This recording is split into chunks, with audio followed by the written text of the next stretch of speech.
For better experience, please rotate your mobile at 90 degrees. నమస్తే DSC అభ్యర్థులారా, DSC preparation 2025కు స్వాగతం. అయితే ఈరోజు వీడియోలో చర్చించుకోబోయే విషయాలు ఏంటి అంటే, నిన్న నారా చంద్రబాబు నాయుడు గారు మాట్లాడిన విషయాలను పత్రికల్లో ఏ విధంగా ప్రచురించారు అనే విషయం, ఇంకా డిఎస్సిపై చేసిన ధర్నా విషయం గురించి ప్రచురించిన కథనాలను గురించి తెలుసుకోబోతున్నాం. తర్వాత ఈరోజు నుంచి అందుబాటులో ఉండే సోషల్ కంటెంట్ గురించి కూడా పూర్తిగా వివరిస్తాను.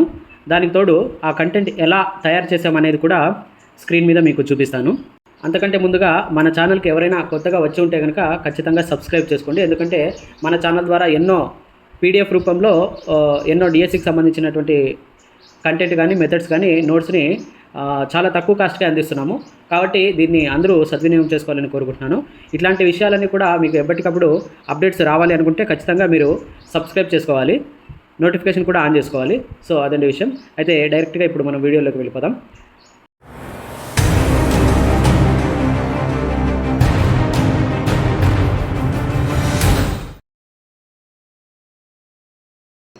మొదట అన్ని పత్రికల్లోనూ డిఎస్సి నోటిఫికేషన్ ఏప్రిల్ మొదటి వారంలో ఉంటుంది అని కథనాలు ప్రచురిస్తూ అదే ప్రధాన విషయంగా హెడ్లైన్స్లో కూడా చేర్చి కథనాలు ప్రచురించడం జరిగింది.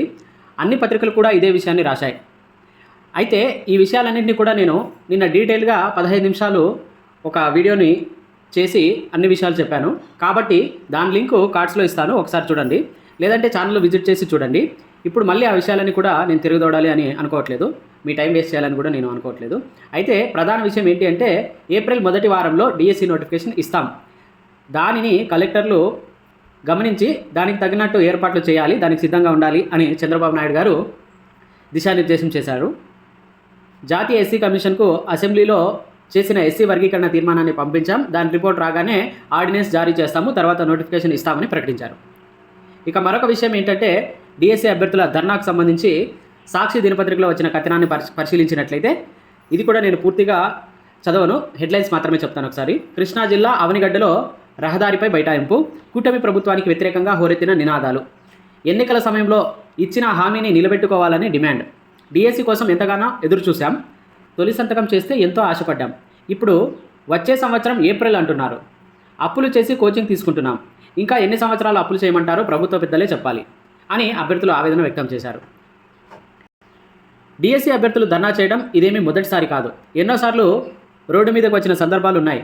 ఈ డిఎస్సి 2025 విషయంలో కూడా ప్రతి జిల్లాలో కూడా ఏదో ఒక సందర్భంలో నిరసనలు వ్యక్తం చేస్తూ ఉన్నటువంటి దాఖనాలు ఉన్నాయి.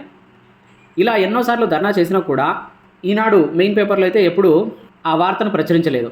కానీ ఈనాడు పత్రికలో మొదటిసారి ఈ ధర్నా విషయం గురించి మెయిన్ పేపర్లో, అది కూడా చివరి పేజీలో ఈ ఆర్టికల్ ముద్రించడం జరిగింది. అయితే దీని వెనుక ఉన్నటువంటి అంతరార్థం ఏమిటో అభ్యర్థులు కామెంట్ రూపంలో తెలియజేయండి. ఇక కోచింగ్ విషయానికి వస్తే, అభ్యర్థులు ఇంకా ఎన్నాళ్ళని కోచింగ్ కోసం డబ్బులు అప్పులు చేసుకుంటూ కష్టపడతారు అని నాకు అనిపిస్తుంది. ఎలాంటి అభ్యర్థులైనా సరే పూర్తిగా సిలబస్ విషయంలో ఒకసారి క్లాసులు విని దాన్ని వీలైనంత ఎక్కువగా రివిజన్ చేయడం చాలా మంచిది. ఇక్కడ సమస్య ఏంటంటే, సిలబస్ మీద ఎంత డెప్త్గా చదువుకోవాలి అనే విషయం ఇంకా చాలామందికి అర్థం కాకపోవడం పెద్ద సమస్య. ఎస్జిటి వాళ్ళకి ఖచ్చితంగా 8వ తరగతి వరకు పాఠ్యపుస్తకాలు మరియు ఇంకా డీటెయిల్గా డెప్త్గా కావాలి అంటే 10th వరకు కూడా చదువుకోవచ్చు, లింక్ ఉన్న టాపిక్స్ మాత్రమే అవి కూడా. ఒకవేళ రిపీట్ అయిన విషయాలు ఏమైనా ఉంటే అందులో నుంచి కూడా బిట్ అడిగే అవకాశం ఉంటుంది, కాబట్టి 10th వరకు చూసుకోవాల్సిన అవసరం ఉంది. అయితే మీరు ఏ ప్రశ్నాపత్రాన్ని విశ్లేషణ చేసినా కూడా 9th 10th క్లాస్లో నుంచి బిట్లు వచ్చే అవకాశాలు కేవలం 2-3% మించి రాదు. కాబట్టి 8వ తరగతి వరకు ఉన్నటువంటి పాఠ్యపుస్తకాలను వీలైనన్ని సార్లు ఎక్కువసార్లు రివిజన్ చేస్తే ఖచ్చితంగా మంచి మార్కులు వచ్చే అవకాశం ఉంది. అదేవిధంగా మెథడ్స్ కానీ, సైకాలజీ కానీ, పిఐ కానీ ఏది తీసుకున్నా అకాడమీ పుస్తకాల నుంచి కాన్సెప్ట్లు బయటికి పోకుండా బిట్స్ వచ్చే అవకాశం ఉంది. కానీ ఇక్కడ సమస్య ఏంటంటే, సబ్జెక్టు బాగా అర్థం చేసుకోవాల్సిన అవసరం ఉంది. అప్లికేషన్ బిట్ ఇచ్చినా కూడా చేయగలిగేటట్టు అకాడమీ పుస్తకాల్లో ఉన్న మ్యాటర్ని పూర్తిగా అవగాహన చేసుకుంటే ఖచ్చితంగా బిట్ కరెక్ట్గా అటెంప్ట్ చేయగలరు. కాబట్టి ఈ ప్రామాణిక పుస్తకాలను వదిలి మీరు ఎక్కువ కంటెంట్ ఇంకో చోట దొరుకుతుంది అని మెటీరియల్స్ కానీ, పబ్లికేషన్స్ కానీ, ఆన్లైన్ క్లాసులు కానీ, కోచింగ్లో వెంట పరిగెత్తడం ఎంతవరకు సమంజసం? అందుకే మన ఛానల్ ద్వారా కేవలం ప్రామాణిక పుస్తకాల్లో ఉన్న మ్యాటర్ని మాత్రమే తయారు చేసి మన వ్యూవర్స్ కోసం తక్కువ కాస్ట్కే అందిస్తున్నాం. కంటెంట్ విషయంలో అయితే ఖచ్చితంగా సబ్జెక్టు దాటి వెళ్ళడం లేదు. కాబట్టి టెక్స్ట్ బుక్ని ఖచ్చితంగా పూర్తిగా చదవండి. మీ ప్రయత్నంతో మీరు అర్థం చేసుకొని అవగాహన చేసుకోవడానికి ప్రయత్నించండి. ఒకరు చెప్తే వినడానికి బదులుగా మీరు అవగాహన చేసుకోవడానికి ప్రయత్నించండి. నిజానికి స్కూల్ పిల్లలకి యాక్టివ్ లెర్నింగ్ ఎంత అవసరమో మన డిఎస్సి అభ్యర్థులకు కూడా ఈ కోచింగ్ సెంటర్లో వాళ్ళు ఇచ్చే స్పూన్ ఫీడింగ్ కాకుండా వాళ్ళ కోసమే వాళ్ళు చదువుకునేటువంటి యాక్టివ్ లెర్నింగ్ అనేది చాలా అవసరం. అప్పుడైతేనే సిలబస్ బాగా గుర్తుంటుంది. అందుకోసమే ఈరోజు సోషల్ కంటెంట్ను టెక్స్ట్ బుక్ సిలబస్ ప్రకారంగా మాత్రమే మీకోసం అందుబాటులోకి తీసుకొచ్చాను. ఈ వీడియోని పూర్తిగా చూడండి. మొత్తం సోషల్ కంటెంట్ ఎలా ఉంటుందో మీకు ఒక అవగాహన వస్తుంది. ఇది SGT సిలబస్ వాళ్ళకి మాత్రమే ఉంటుంది. రిపీట్ అయిన విషయాల్ని ఎక్కువసార్లు మళ్ళీ రాకుండా ఒకే చోట రాయడం జరిగింది. ఇంకా ప్రతి లెసన్ని కూడా 2-3 పేపర్లు కాకుండా కేవలం ఒక్క పేజీలోనే మొత్తం లెసన్ కవర్ అయ్యేటట్టు తయారు చేశాం. అవసరమైన చోట టెక్స్ట్ బుక్లో ఉన్నటువంటి టేబుల్స్ కానీ చిత్రాలు కానీ అదేవిధంగా కూర్పు చేసి ఉంచాము. సోషల్ కంటెంట్ మొత్తాన్ని అంటే 3వ తరగతి నుంచి 8వ తరగతి వరకు ఇంకా 9-10 తరగతుల్లో అవసరమైన టాపిక్స్ కూడా కేవలం 25 పేపర్స్లో సూక్ష్మీకరించి తయారు చేయడం జరిగింది. వీటిని మీరు కొన్న తర్వాత కావాల్సిన టాపిక్స్ను జెరాక్స్ చేసుకుని వీటిని రోజు ఒక్కసారైనా తిరగటం వల్ల మీరు చాలా తొందరగా రివిజన్ చేయడం పూర్తవుతుంది. డైలీ రివిజన్ అనేది ప్రతి ఒక్కరికి పదునైన ఆయుధం లాంటిది. కాబట్టి ప్రతిరోజు రివిజన్ చేయాలి అంటే ఇలాంటి షార్ట్ నోట్స్ అభ్యర్థులందరికీ చాలా అవసరం.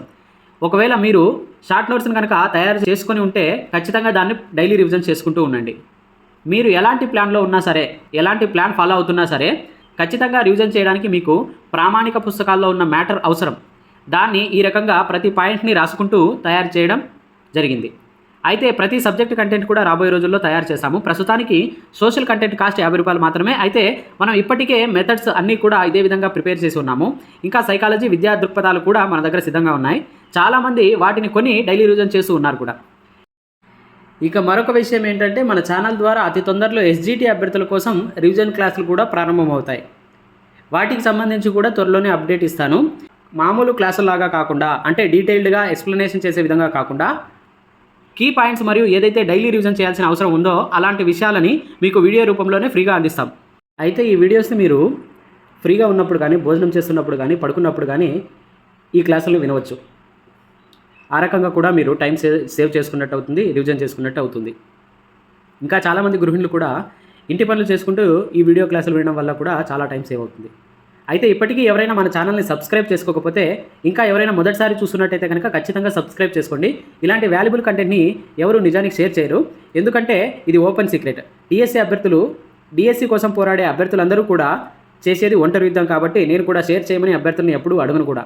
అదండి ఈరోజు విషయం. మరొక అంశంతో మరొక రోజు మీ ముందుంటాను. అంతవరకు సెలవు. నమస్కారం.